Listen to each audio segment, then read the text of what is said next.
Hello everyone, welcome to let's revise. आज की video का टॉपिक है इंडियन एजुकेशन सिस्टम। ये आपका यूनिट 1 है आपके बीएड फोर्थ सेमेस्टर का। किसी किसी कॉलेजेस में ये बीएड फर्स्ट सेमेस्टर का सब्जेक्ट होता है, बट किसी किसी कॉलेजेस का ये बीएड फोर्थ सेमेस्टर का सब्जेक्ट होता है। बट ये है इम्पॉर्टेंट सब्जेक्ट क्योंकि ये बेसिकली आपके इंडियन एजुकेशन पे बेस्ड है, तो इसकी इम्पोर्टेंस एक अलग ही लेवल पे है।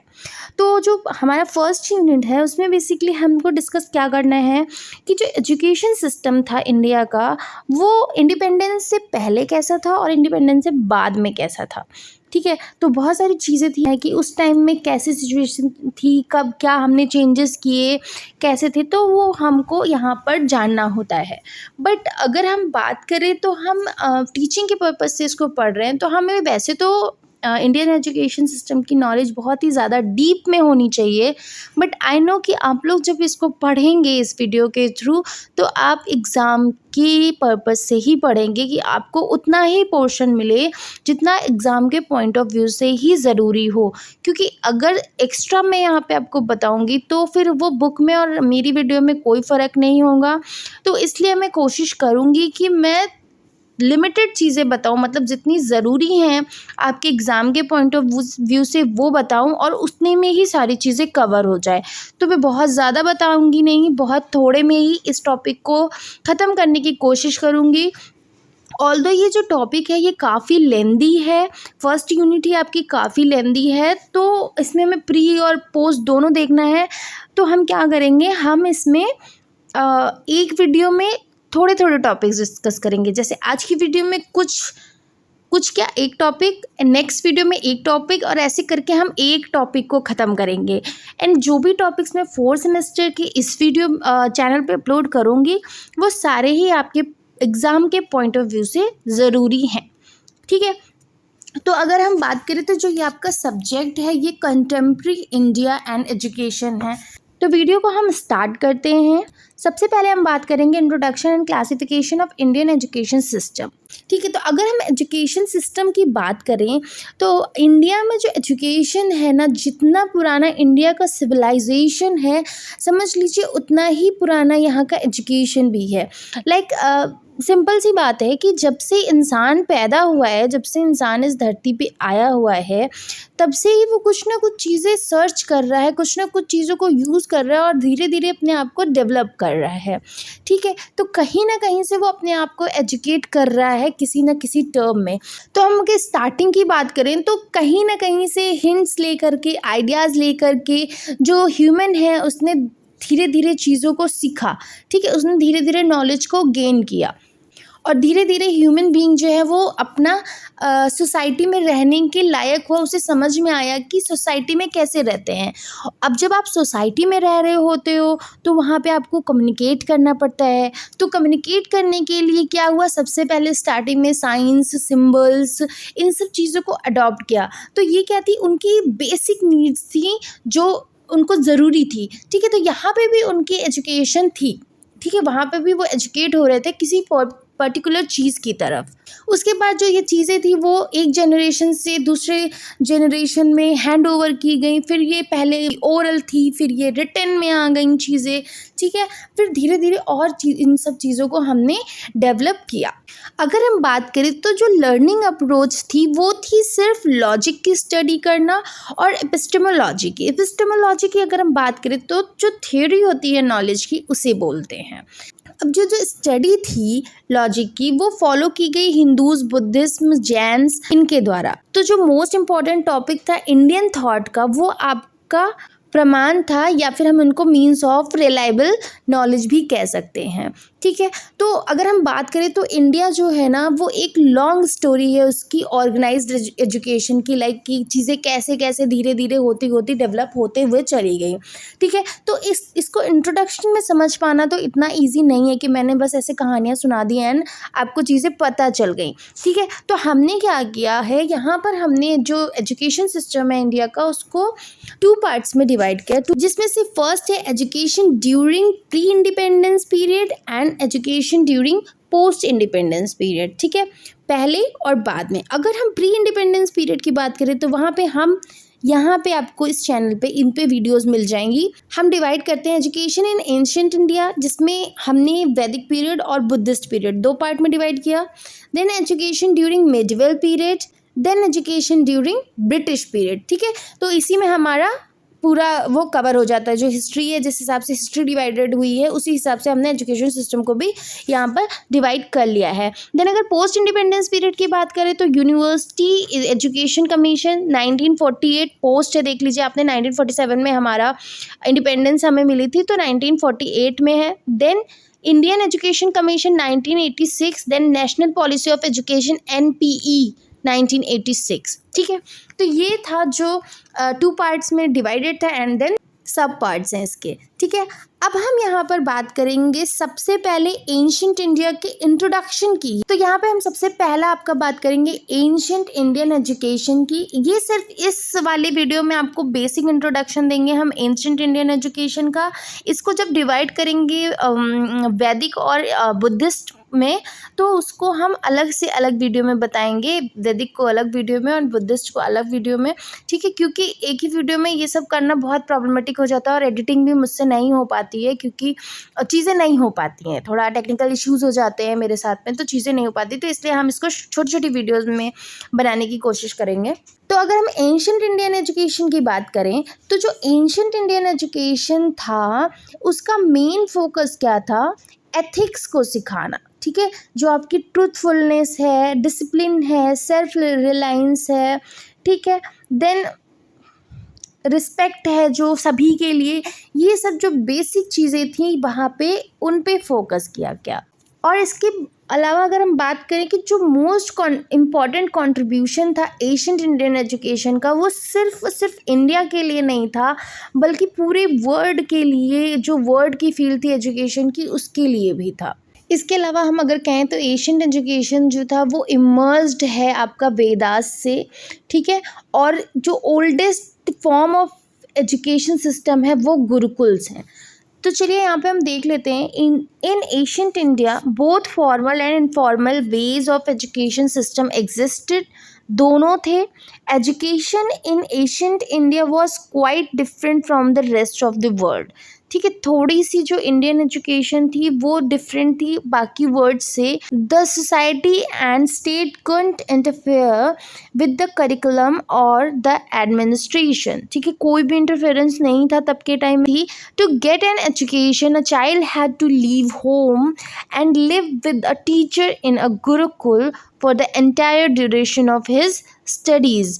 ठीक है, क्या करना होता था, जो बच्चे एजुकेशन लेना चाहते थे उनको अपना घर छोड़ना होता था और अपने टीचर्स के साथ ही रहना होता था। उन्हीं के जो बताए हुए रहन सहन के तरीके होते थे, खाने पाने के पीने के तरीके होते थे, उसी के अकॉर्डिंग रहना होता था। No fees was charge for education. Education के लिए कोई फीस नहीं चार्ज की जाती थी। In fact the teacher took care of everything.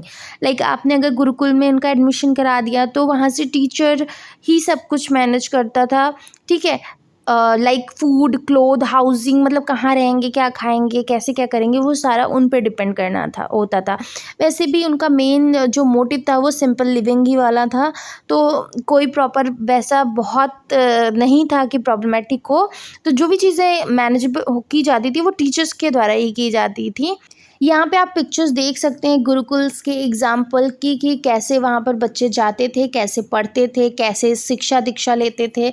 Like आपकी ओपन स्टडी होती थी और कोई फ़ीस नहीं होती थी, आपको अपने टीचर के साथ रहना होता था, वहीं का वो जो बेसिक डेली लाइफ है उसको जीना होता था। तो कोई फर्दर ऐसी चीज़ें नहीं होती थी लाइक आप आज के समय की तरह बैग उठाए, आप स्कूल गए, स्कूल ख़त्म हुआ, घर चले आए, ऐसा कुछ नहीं था। बहुत ज़्यादा बुकिश नहीं थी, चीज़ें थी बट इतनी ज़्यादा बुकिश नहीं थी कि आपको बस रोज़ बुक लेकर के बस आपके जो गुरु होते थे वो चीज़ों को बोलते थे, बताते थे और आपको सुन करके उनको रिपीट करके और उन सब चीज़ों को लर्न करना होता था।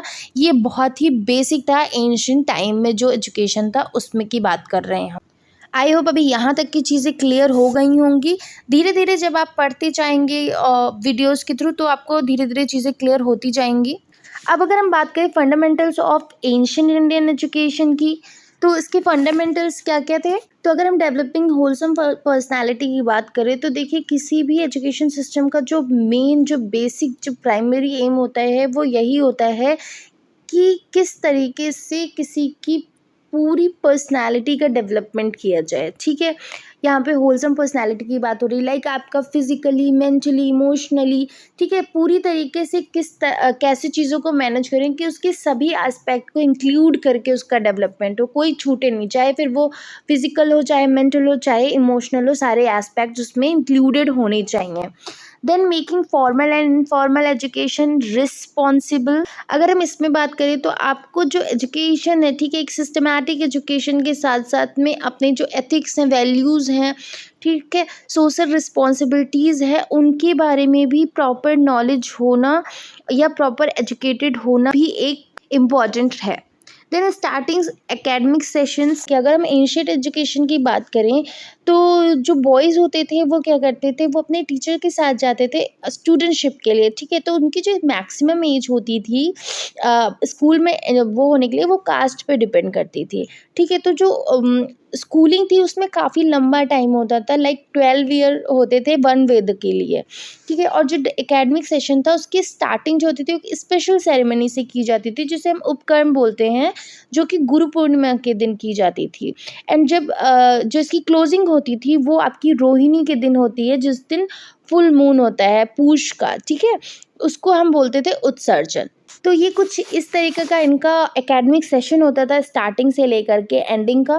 देन एडजस्टिंग स्कूल आवर्स की अगर हम बात करें, लाइक तब भी जो आपका आवर्स होते थे वो 7 to 8 आवर्स होते थे एक दिन के, और जो क्लासेस होती थी वो ओपन ग्राउंड में या ओपन किसी शेडी ट्री के नीचे करी जाती थी। ठीक है, और जो जब रेनी सीजन होता था वो तो फिर वो किसी सेट ऑफ अपार्टमेंट में जा कर के फिर वहाँ पे ये चीज़ें होती थी। अगर इसके अलावा जो आपके गुरुकुल्स थे और आश्रम्स थे वो आपके रिवर बैंक्स पे होते थे, तो वहाँ पर भी एजुकेशन प्रोवाइड की जाती थी, क्योंकि जो वहाँ का एटमॉस्फेयर होता था वो बहुत काम और पीसफुल होता था। क्योंकि जो स्कूल्स होते हैं और जो जहाँ पे भी, ठीक है, पढ़ने जाते हैं तो वहाँ का जो एटमॉस्फेयर होना चाहिए वो हमेशा जो जहाँ पे लोग रहते हैं उससे थोड़ा सा अलग होना चाहिए। ठीक है, जिससे बहुत ही ज़्यादा क्राउड ना हो, बहुत पीसफुल एनवायरनमेंट हो, जिससे जब चीज़ें दी जा रही हों, लाइक अगर स्टूडेंट को कुछ भी सिखाया जा रहा है, कुछ भी पढ़ाया जा रहा है, तो उस चीज़ को वो एक्वायर कर सके। अब अगर हम क्लोज़ कॉन्टैक्ट की बात करें तो क्लोज़ कॉन्टैक्ट का मीन्स कि जो आपका टीचर और स्टूडेंट के बीच में जो रिलेशनशिप था वो कैसा था। तो देखिए स्टूडेंट और टीचर के बीच का जो रिलेशनशिप था ना, वो कभी भी ऐसा नहीं था कि बहुत क्लोज़ कॉन्टैक्ट होता है।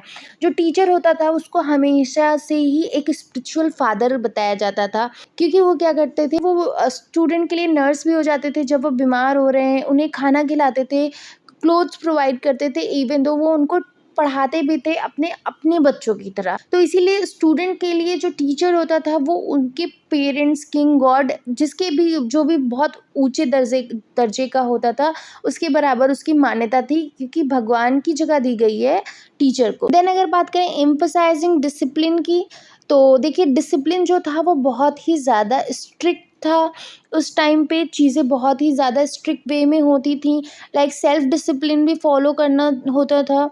और जो स्टूडेंट होता था उसको ये होता था कि अगर आप लाइक एजुकेशन चाहते हैं, आप पढ़ना चाहते हैं, तो आपको क्या होगा, जो आपका लस्ट है, एंगर है, ग्रीड है, ठीक है, ओवर जॉय है, ये सब आपको पीछे छोड़ देना है, इन सब चीज़ों को गिव अप कर देना है। जैसे गैम्बलिंग हो गई, गॉसिपिंग हो गई, झूठ बोलना हो गया, किसी के बारे में बुराई करना है, जानवरों को मारना है, ये सारी जो भी बैड हैबिट्स थी ये भी आपको छोड़ने के लिए बोली जाती थी। इसके अलावा जो भी बच्चा लाइक गुरुकुल में अगर वो बच्चा पढ़ने गया है, तो अगर वो बच्चा वहाँ पढ़ रहा है तो वहाँ पे ये कोई भी सेंस नहीं होता था कि कौन ऊंचा है, लाइक अमीर है चाहे गरीब है, सब सिंपली ही अपनी लाइफ को जीना है जब तक वहाँ पे वो स्टडीज़ कर रहा है।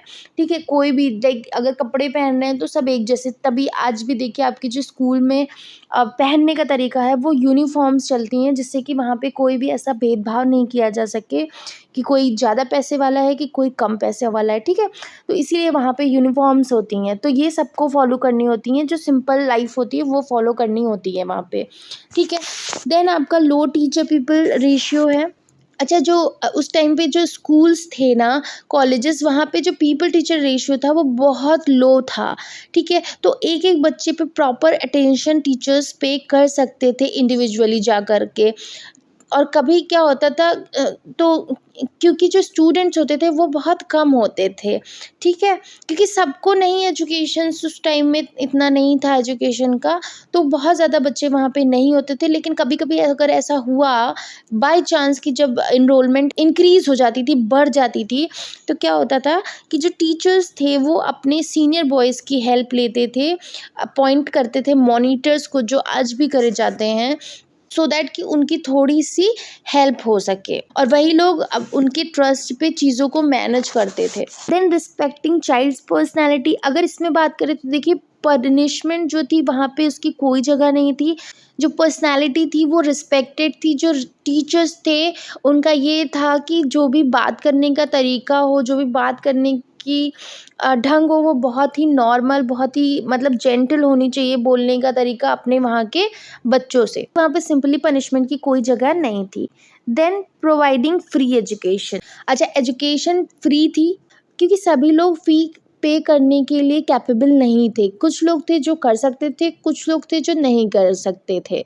तो इसलिए जो एजुकेशन था वहाँ पे वो फ्री था। और जैसा कि अभी हमने बात करी कि कोई स्टेट कोई भी इंटरफेयर नहीं कर सकता था, किसी भी टाइप का इंटरफेरेंस भी नहीं था कि कोई हेल्प हो सके। तो जो गुरुकुल्स होते थे, आश्रम्स होते थे, वहाँ पे जो स्टूडेंट्स थे उनको कुछ नहीं देना होता था, क्योंकि उनका मानना था कि जो अच्छी एजुकेशन होती है वो वेल्थ पे नहीं डिपेंडेंट होती है, वो टैलेंट पे डिपेंड होती है। लेकिन ये था कि हाँ, जो स्टूडेंट था वो जो एक गुरु दक्षिणा टाइप का होता था। तो अगर स्टूडेंट की डिज़ायर है, वो करना चाहता है, तो वो कुछ चीज़ें ऑफ़र कर सकता है, लाइक गाय दान दे दी, घोड़े दे दिए, सब्जियाँ ले आया, ठीक है?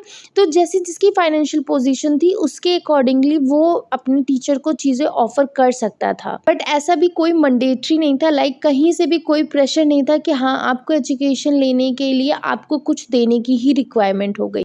तो यहाँ पे फंडामेंटल्स की भी हमने बात कर ली। तो अभी एंशिएंट इंडियन एजुकेशन को समझने के लिए इतना इस वीडियो में सफिशिएंट है। नेक्स्ट वीडियो में हम वैदिक एजुकेशन की बात करेंगे। उससे रिलेटेड अगर आपको कोई क्वेश्चन है या इससे रिलेटेड आपको कोई कन्फ्यूजन है, तो वो आप हमसे कमेंट सेक्शन में डिस्कस कर लीजिएगा।